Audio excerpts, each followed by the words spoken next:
Assalamualaikum warahmatullahi wabarakatuh. Perkenalkan, nama saya Azkia Raihan Azimatu Solihah, mahasiswi jurusan Administrasi Publik, kelas C semester 2 dengan nomor NIM 12580101096. Nah, video ini secara khusus saya buat untuk memenuhi nilai akhir semester di mata kuliah Ulumul Hadis. Nah, pada kesempatan kali ini saya akan membawakan hadis mengenai administrasi publik yang bersumber dari Musnad Ahmad nomor 4266. Langsung saja. Hadisnya itu berbunyi, Bismillahirrahmanirrahim. Haddatsana Ismail akhbarana Ayyub anin Nafi' an Ibni Umar anna Nabiyya sallallahu alaihi wasallam qala kullukum ra'in wa kullukum mas'ulun fal amirul lazi 'alan nasi ra'in wa huwa mas'ulun an ra'iyatihi war rijalu ra'in 'ala ahli baitihi wa huwa mas'ulun wal mar'atu ra'in 'ala baiti jawziha wa hiya mas'ulatun wal 'abdu ra'in 'ala mali sayyidihi wa huwa mas'ulun ala fakullakum ra'in wa kullukum mas'ulun.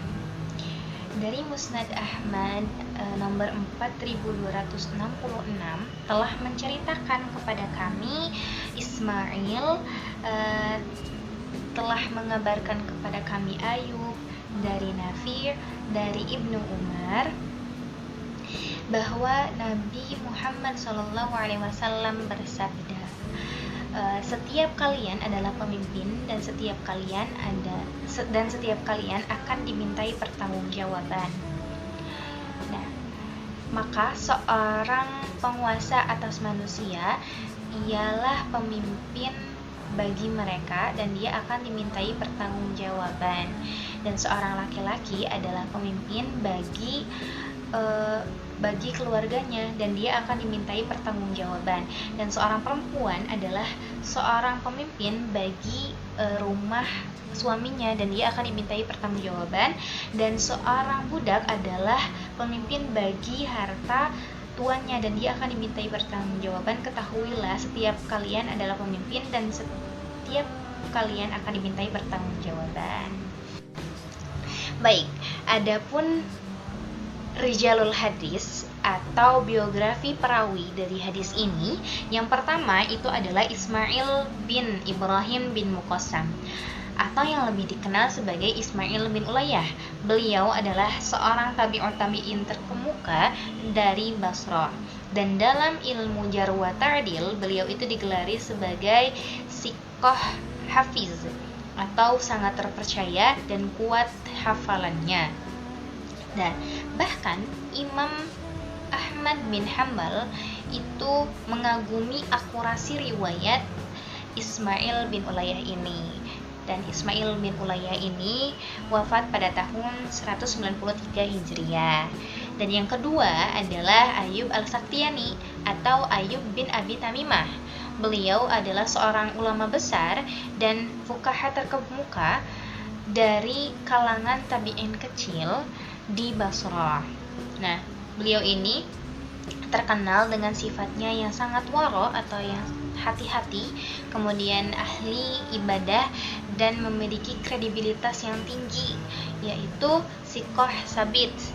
Nah, bahkan Imam Malik itu memujinya bahwasanya Ayyub al-Sakhtiyani ini adalah salah satu guru terbaik gitu.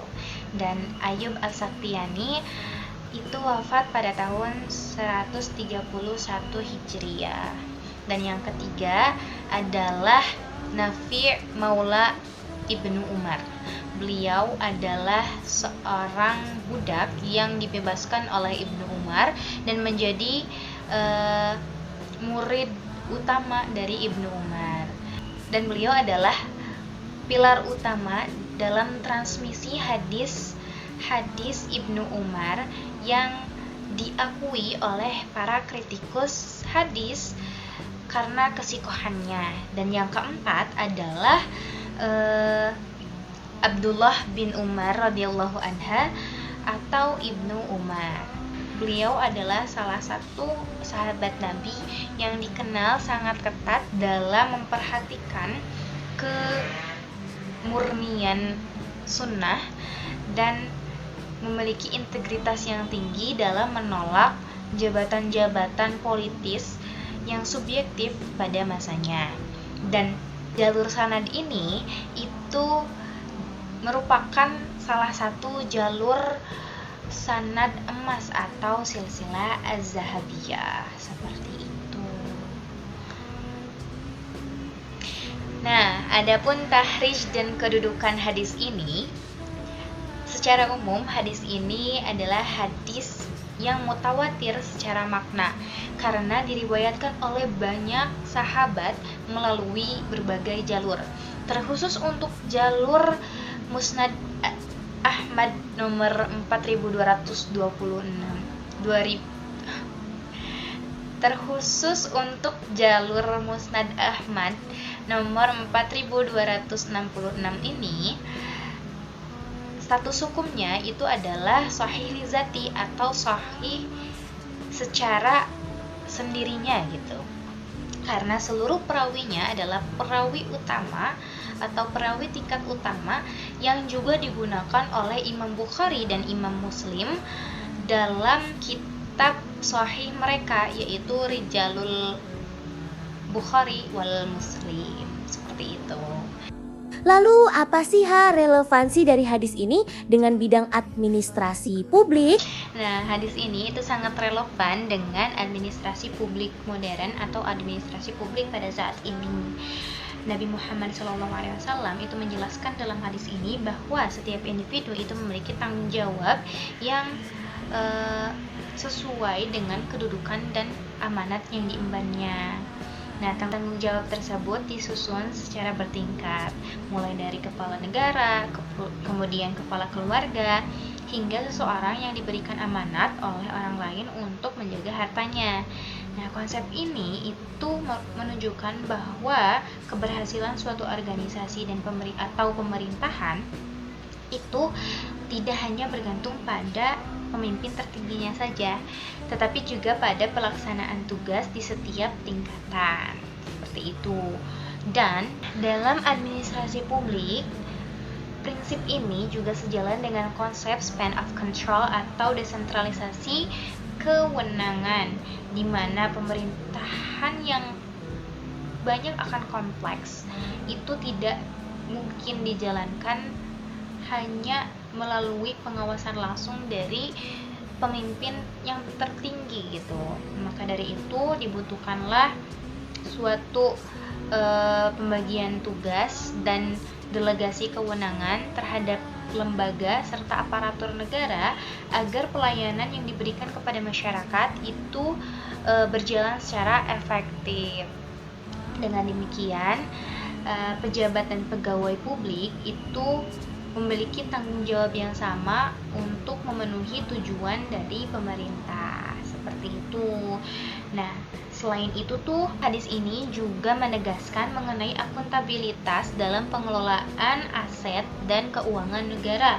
Ketika Nabi Muhammad SAW menyatakan dalam hadis ini mengenai seseorang bertanggung jawab atas harta yang berada dalam pengelolaannya, itu dapat dikaitkan dengan tugas ASN, pengelola keuangan, dan pengelola pengadaan barang dan jasa yang diberi amanah untuk mengelola sumber daya negara. Oleh karenanya, penyalahgunaan kewenangan, kemudian korupsi itu melenceng dari isi atau kandungan hadis ini, seperti itu. Maka dari itu, hadis ini mencerminkan akan pentingnya budaya tanggung jawab dalam pelaksanaan pelayanan publik, di mana keberhasilan suatu organisasi itu tidak hanya bergantung pada pemimpin tertingginya saja, tetapi juga kepada aparatur-aparatur yang memang berada dalam organisasi tersebut. Seperti itu. Ketika individu dari aparatur itu memiliki kesadaran akan tanggung jawabnya terhadap amanat yang diemban, maka organisasi itu menjadi lebih akuntabel, profesional, dan berorientasi pada masyarakat.